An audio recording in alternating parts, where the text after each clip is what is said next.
मैं विशेष तो नहीं कहूँगा, एक चीज़ ज़रूर कहूँगा, अभी वो जिस गठबंधन में हैं उस गठबंधन के मुखिया ने बगल में आरा के कोलवर में एक मानसिक अस्पताल बनाया है। मुझे लगता है कि जीतन राम मांझी अब वृद्ध भी हुए हैं, सरकारी खर्चे से उनका इलाज भी हो जाएगा।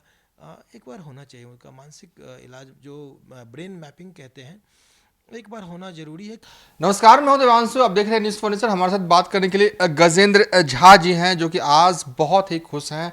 दरअसल इन्होंने करीब 1.5 साल पहले जीतन राम मांझी पर एक बयान दिया था। उन्होंने कहा था कि जो भी जीतन राम मांझी का जीप काट कर लाएगा उन्हें 11 लाख रुपए देंगे। उसके बाद तो इन पर FIR भी दर्ज होती है, उसके बाद कुर्की जब्ती का जो आदेश है वो जारी कर दिया जाता है। लेकिन आज बहुत खुश हैं क्योंकि तमाम आरोपों से ये बरी हो गए हैं, तो बहुत खुश हो गए आज। निश्चित तौर पर दिव्यांशु जी, आपने जब भी मुझे सुना होगा तो आपने सुना होगा मैं सनातन धर्म की बात करता हूँ। और सनातन धर्म में मैंने जितना सीखा वो ये सीखा है कि सत्य की हमेशा जीत होती है। और मेरे परिप्रेक्ष्य में भी यह साबित हुआ कि सत्यमेव जयते। आज सत्य जीता है, सनातन धर्म की जीत हुई है, आज हिंदुत्व की जीत हुई है।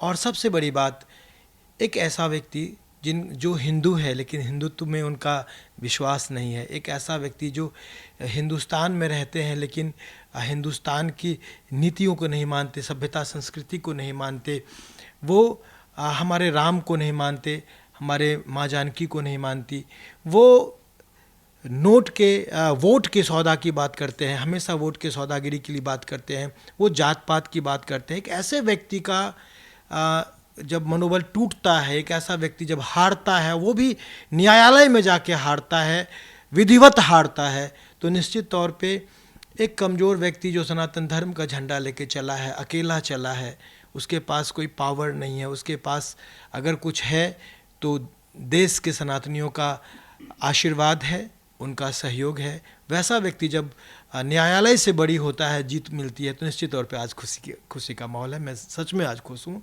और साथ ही साथ मेरे इस संघर्ष के दौर में वो सभी सनातनी जो बिहार ही नहीं पूरे देश से जिन्होंने मेरा समर्थन किया, मुझे सहयोग दिया, मेरा मनोबल बढ़ाया, मैं उन सब का हृदय से ऋणी हूँ। मैं दिल से उन सबों को साधुवाद देना चाहता हूँ।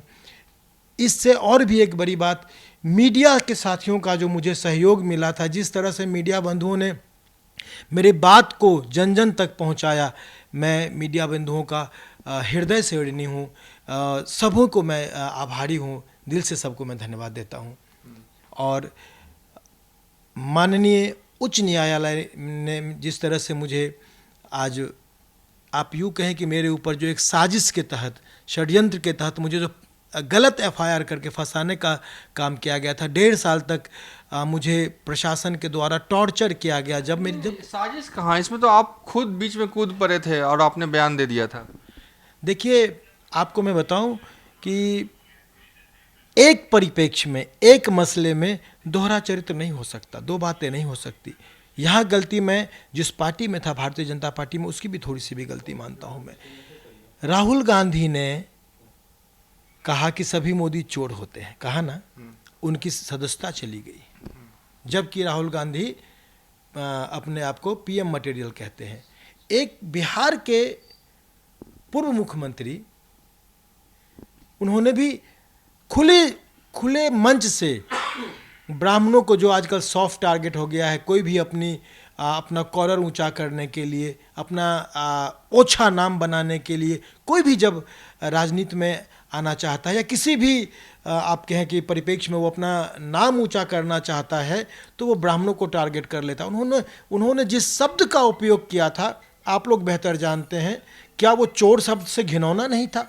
क्या वो चोर सबसे बुरा नहीं था? लेकिन बाद में ब्राह्मणों को भोजन भी करवाया था जीतन राम मांझी ने। वो आप मीडिया वालों ने दिखाया था कि कोई अशोक पासवान गए और कह रहे हैं कि मैं फल्ला उपाध्याय हूँ, कोई मांझी गया और कह रहा मैं फल्ला मिश्रा हूँ।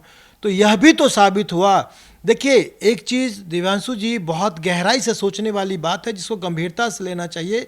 जीतन राम मांझी एक ऐसे षड्यंत्रकारी व्यक्ति हैं जिन्होंने पहले ब्राह्मणों का खुले मंच से अपमान किया और फिर अलग अलग व्यक्तियों को षड्यंत्र के तहत नकली ब्राह्मण बनाया, भोजन कराने के लिए बुलाया और फिर से ब्राह्मण का अपमान किया।